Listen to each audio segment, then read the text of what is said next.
पहले तो मीडिया के जरिए ये बात फैलाई गई थी कि वो अयोध्या से लड़ेंगे, फिर अचानक ये मालूम हुआ कि वो गोरखपुर से लड़ेंगे।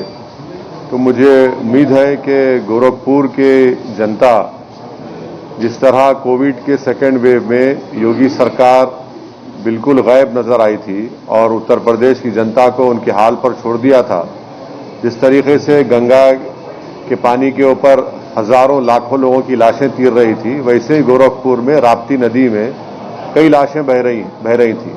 तो मुझे उम्मीद है कि गोरखपुर की जनता राप्ती नदी में जो गरीब आवाम की बेबसी और लाचारी और उनकी मौत और उनके भाई बहन बेटे की लाशें जो बह रही थी, वो उसको याद रखेंगी और एक अच्छा फैसला लेंगी योगी आदित्यनाथ के खिलाफ। सर, जैसे कि अभी योगी आदित्यनाथ गोरखपुर से लड़ रहे हैं, पर बीजेपी ने साथ ही साथ अखिलेश यादव, प्रियंका गांधी और मायावती को भी चैलेंज किया है कि वो अपने कैंडिडेट्स सीट पे डिक्लेयर करें, या तो फिर वो डर गए हैं बीजेपी से। इलेक्शन जो लड़ा जाता है वो डेमोक्रेसी का एक उसूल है और उसके ऊपर लड़ा जाता है, तो डर किसी से डरा नहीं जाता। कैंडिडेट खड़ा किए जाएंगे और जनता फैसला करेगी। सर, आपकी तैयारी कैसी है? 9 कैंडिडेट। हाँ, हमारे पार्टी प्रेसिडेंट ने इस बात का ऐलान किया है कि हम लोग उत्तर प्रदेश के विधानसभा में 100 विधानसभा की सीट पर लड़ने की तैयारी कर रहे हैं और पहली लिस्ट हमने फर्स्ट फेज की जारी की है और भी कैंडिडेट्स दूसरे फेज के और दूसरे जितने फेज हैं उसके जारी किए जाएंगे और हम लोग पूरी तैयारी कर रहे हैं, पूरी तैयारी के साथ इस चुनाव में मुकाबला कर रहे हैं। और जाहिर है कि इलेक्शन कमीशन के गाइडलाइंस को फॉलो करते हुए, क्योंकि फिजिकल रैलीज अलाउ नहीं कर रहे हैं, तो हम लोग वर्चुअल रैलीज भी करेंगे और जो भी मॉडर्न टेक्नोलॉजी के जो टूल्स हमारे पास हैं उसको इस्तेमाल करेंगे इलेक्शन कमीशन के रूल्स और गाइडलाइंस को देखते हुए। सर, आपकी रैलियों में काफी तादाद में भीड़ इकट्ठा होती है, ये भी कहा जाता है कि आपकी रैलियों में भीड़ लाई नहीं जाती है, वो भी इकट्ठा होता है और आपको यूपी में रिस्पॉन्स भी मिल रहा है। ऐसी स्थिति में जब इस तरह के रिस्ट्रिक्शंस लगे तो आपको नहीं लगता कि आपको नुकसान होगा जो आप फिजिकल रैलियां नहीं कर रहे हैं? नहीं, तो देखिए, हम अकेले तो नहीं है। हर पॉलिटिकल पार्टी को इलेक्शन कमीशन ने कह दिया कि फिजिकल रैलीज अलाउ नहीं करेंगे। तो जब किसी को अलाउ नहीं कर रहे हैं तो फिर उसका दूसरा तरीका यह है कि वर्चुअल रैली करें, सोशल मीडिया पे और डिजिटल मीडिया पे अपने प्रेजेंस को बढ़ाएं और वो कोशिश करेंगे। और इलेक्शन कमीशन ने और भी सहूलत दी है कि अगर एक हॉल होगा उसमें 50% कैपेसिटी पर आप वहां पर मीटिंग कर सकते, तो वो भी हम लोग देखेंगे। हम अकेले पार्टी तो नहीं है इसमें, सब पार्टीज हैं उसमें, तो जाहिर है सबको इस बात की तकलीफ है कि फिजिकल रैलीज नहीं हो रहे हैं।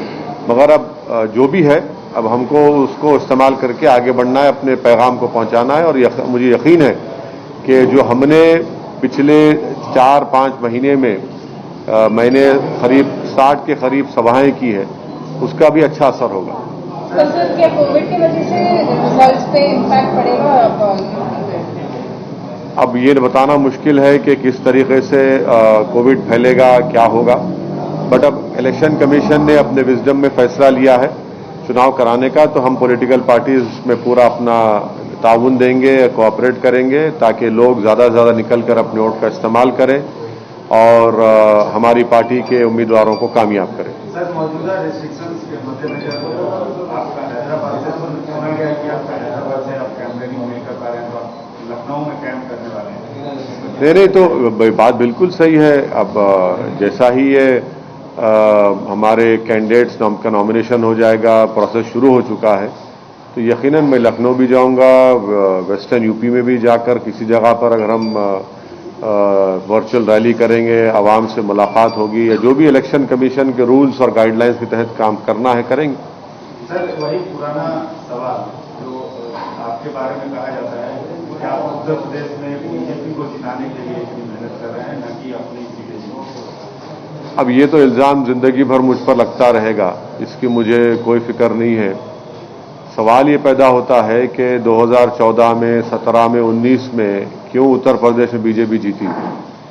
मेरे सवाल का जवाब कोई नहीं दे पा रहा है। इसलिए नहीं दे पा रहा है कि सच्चाई ये है कि ये तमाम नाम निहा सेकुलर पार्टीज बीजेपी को हराने में नाकाम साबित हुई हैं। और ये भी कोई नहीं बता पा रहा है कि 2019 में एमआईएम पार्टी सिर्फ 3 लोकसभा की सीट लड़ी तो बीजेपी कैसे 306 के ऊपर जीत जाती है। तो ये सब सवालात हैं। ये बुखलाहट का शिकार और फ्रस्ट्रेशन का शिकार होकर इनको अपनी शिकस्त नजर आ रही है। इनके पास खुद आइडियोलॉजिकली और इंटेलेक्चुअली कैपेसिटी नहीं है बीजेपी को हराने की, तो इसीलिए मजलिस पर इल्जाम लगाते हैं। सर, एक सीनियर जर्नलिस्ट ने एक आर्टिकल लिखा है कि आप थोड़ा यूपी इलेक्शन नजदीक आया, थोड़ा स्लो हो गए, आप अपने फेवर अपना मसला ले गए। नहीं तो उनको अपनी राय का हक हासिल है। वो सीनियर कितने हैं, जूनियर कितने, मुझे उससे परवाह नहीं है। लोग लिखते रहते हैं। अब उनको खुशी हो रही है या पेट में दर्द हो रहा है मेरे को नहीं मालूम, मगर हम तो अपना काम कर रहे हैं और करते रहेंगे। Sir, NCPCR writes to DM Shah stating that complaint received against Darul Uloom Yoga's website and unlawful and misleading fatwas being issued by them. Well, the NCPCR should know that a fatwa is what? A fatwa is a mere legal opinion given. It does not have any legal, according to legal significance. It is an opinion given by the ulema and the scholars, and then they have the right to give it. The Supreme Court also had mentioned it in many cases. It's only a legal opinion that has been given, and if they are indulging in such behavior, it clearly shows that they have some vested interest in this. Sir, Imran Masood जो कांग्रेस छोड़ के SP की तरफ गए पर उनको वहां पे भी टिकट नहीं मिली, तो क्या एमआईएम उनसे बातचीत कर रहे हैं इमरान मसूद से? नहीं, इमरान मसूद साहब से हमारी कोई कांटेक्ट नहीं है, ना उनसे कोई बातचीत है। हाँ, ये बात सही है कि वो समाजवादी पार्टी में गए और उसके बाद जो मीडिया की इत्तलात हैं कि वहां से भी उनको इज्जत और उनका मुकाम नहीं दिया गया। सर, अभी आपने 9 कैंडिडेट्स ही रिलीज किए हैं और 100 के करीब कैंडिडेट है, तो क्या एक साइंटिफिक अप्रोच आप देख रहे हैं जो भी कैंडिडेट सेलेक्ट कर रहे हैं, जिस प्रकार के कैंडिडेट होने चाहिए, क्योंकि विनिंग हॉर्सेस पर ज्यादा ध्यान दिया जाता है, तो आपके स्ट्रैटेजी कैंडिडेट सेलेक्ट करने में क्या है? देखिए, कैंडिडेट के सिलेक्शन में कोई साइंटिफिक अप्रोच ज़्यादा स्ट्रांग वर्ड हो जाता है पॉलिटिक्स में, मगर यह है कि जाहिर है हमारे पार्टी से लोग काम करते आए हैं, जो वाबस्ता रहे हैं और जो अच्छा मुकाबला कर सकेंगे, जो जीत सकेंगे, और उसमें बहुत से हर असेंबली कॉन्स्टिट्यूंसीज में मुख्तलिफ कंसिडरेशन होते हैं। उन तमाम को सामने रखकर ही एक फैसला हमारी पार्टी के जिम्मेदारों ने लिया है और अच्छा फैसला लिया है। Sir, all India Muslim personal board ने आपको लेटर लिखा sir? All India Muslim personal board नहीं लिखा मुझे लेटर, वो गलत बात है। All India Muslim personal board का कॉन्स्टिट्यूशन क्लियर है, वो पॉलिटिक्स में इन्वॉल्व नहीं होता। तो आपको ये बात समझने की जरूरत है। कई मरतबा हम ये कह चुके हैं कि पर्सनल लॉ बोर्ड सियासत से, अमली सियासत से उसका कोई ताल्लुक नहीं है, ना वो उनका पोजीशन है। सर, कांग्रेस चीफ पंजाब के कांग्रेस चीफ पूरे non rule BJP states governments minister से मुलाकात कर रहे हैं एलॉन मस्क के जो कंपनी सेटअप के ट्वीट के ऊपर, और पहला इनिशिएटिव यहीं से लिया गया, केटीआर ने किया था। आप इसको क्या? मैं वेलकम करता हूं जनाब केटी रामाराव साहब ने जो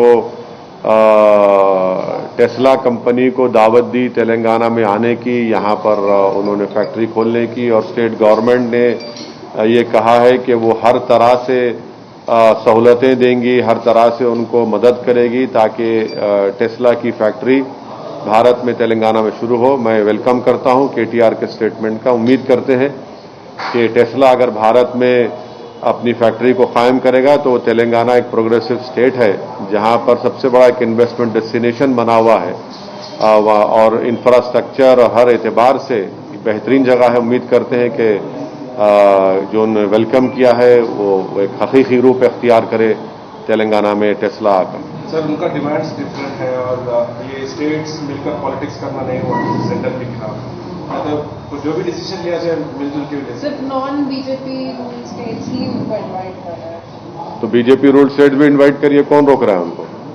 कौन रोक रहा है भाई? टेस्ला आना चाहिए ना इंडिया में, क्यों नहीं? बुरी बात क्या है आने में? क्या सिर्फ चीन से इंपोर्ट बढ़ते रहेगा क्या भारत का?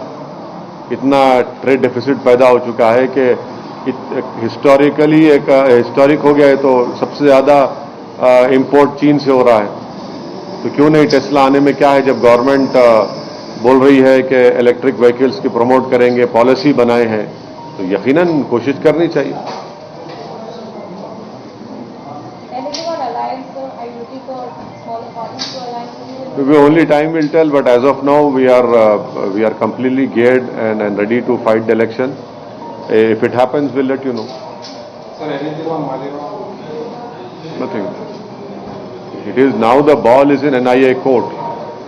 It is the NIA's duty to do justice to the people who have died in that bomb blast. The NIA should ensure that the victims and their family get a closure, and the closure can only happen when the accused are convicted by the courts of law, and that can only happen if NIA does their work with due diligence, with all the honesty and with fairness. Otherwise, I fear that what happened in Makkah Masjid bomb blast case, what happened in Khaja Ajmeri bomb blast case, what happened in Samjhota bomb blast case, where there has been no justice has been done. We do not want the same fate to happen in this Malegaon bomb blast case.